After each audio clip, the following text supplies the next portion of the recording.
Let's look at the real repercussions, though, of letting people continue to violate other people's sexual boundaries of consent and safety, and what that means for the people that this happened to. So we already know that women, non-binary, trans people are heavily underrepresented in all of the top leadership positions across the board, in every level of business, government, politics, being the heads of organizations, being the heads of Fortune 500 companies. And this is not a mistake, this is a systemic, people being denied access to the same resources as other people. So traditionally, men have denied women access to the resources of higher education, to the resources of this sort of cronyism that gets people hired in these nice juicy positions as CEOs and in politics, right? So let's say that you're a young woman and you go to school and you are sexually attacked on any one of a number of different kinds of scenarios, and for lots of different reasons you are afraid to report it. One reason is that a lot of times when people are victims of sexual violence, they feel ashamed, they feel like they brought it on themselves, they feel like there's something that they did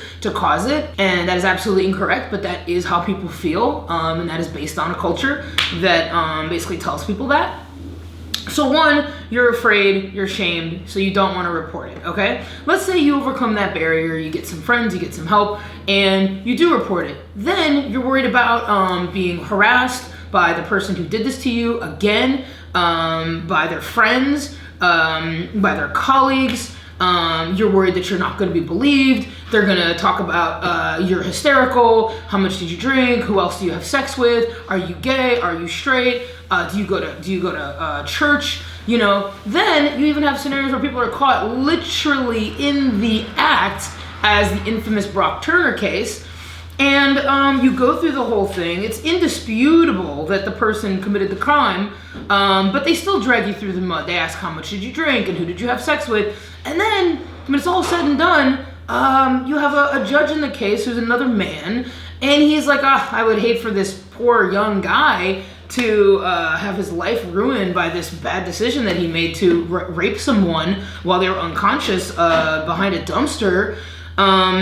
So, let's just make sure that he only has to, suffer the minimal consequences for his actions, and he understands that, hey buddy, we got your back. So then you're just sort of shamed and embarrassed all over again, because basically you're told that somebody assaulting you violently, aggressively, in a way that you could not prevent doesn't really fit the standard of bad conduct. So there's a lot of reasons why people don't report sexual violence, and then when they do report sexual violence, they are basically mistreated by every level of the system that they encounter. I can't even pretend that y'all are taking care of women out there, because you're not. Okay, a lot of people, this results in them dropping out of school. For the people that do try to continue on in school, a lot of them don't do well in school. Sometimes it results in people changing the focus of what they were studying. So maybe they were really excited to be a physicist, and they wanted to go and work for NASA. And then they get assaulted in their physics program, and the person who assaulted them is, one of the students that's in the program, or is a faculty member that teaches the program, and they know that they're not going to get any kind of accountability or justice. The perpetrator is not going to be removed, and they can't do it. They can't go to school every day and face somebody who abused or assaulted them. So that's real, and we know that's real. There's so many stories of people that say that they were assaulted and it altered the entire course of their life. So how it is now in 2020 that Betsy Devos, who is supposedly a woman, whatever that even means, that she feels like, the best use of the incredible amount of power she has being the Secretary of Education in the United States right now is to make it easier for people to sexually assault, harass, and intimidate other people, make it harder for people to hold institutions accountable that let sexual predators and perpetrators exist unimpeded on their campuses, and provide less services to people that are survivors of sexual assault and sexual violence. You don't see the problem here, then I don't know. I don't know what kind of mental gymnastics I need to do to make this any clearer. You know, it's just kind of like there's so many ways to go about tackling the problem of sexual violence and sexual predators, and a lot of it begins with, I feel like, education about consent, and education about harassment, intimidation, abuse, and violence. And then after education, then there's accountability, and there is the way that you actually go about investigating people when they're accused of these things. And then there is how you treat survivors, and how you handle survivors, and how you handle people that come to you and say that they have been hurt by another person in a very intimate and very complex way.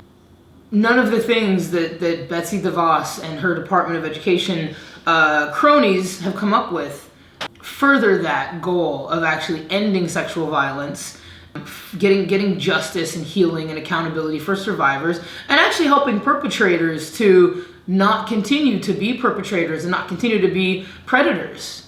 So I'm gonna post a couple links to some resources about this, so that you can take a look for yourself. You know, everything that I talk about, I do research on, and I encourage you to research. I would never want you to just believe something that somebody said on the internet. I hope you appreciate the seriousness of just one level of what's happening in our administration and our government, and appreciate the seriousness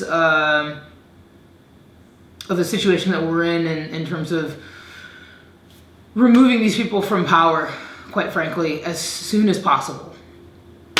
All of them. But particularly Betsy Devos. Great. Thank you for watching. Please, if you like my video, please share it with your friends and family. If you want to subscribe. If you want to like it, I guess you could like it. I don't know. I feel silly saying that, but okay. Thank you.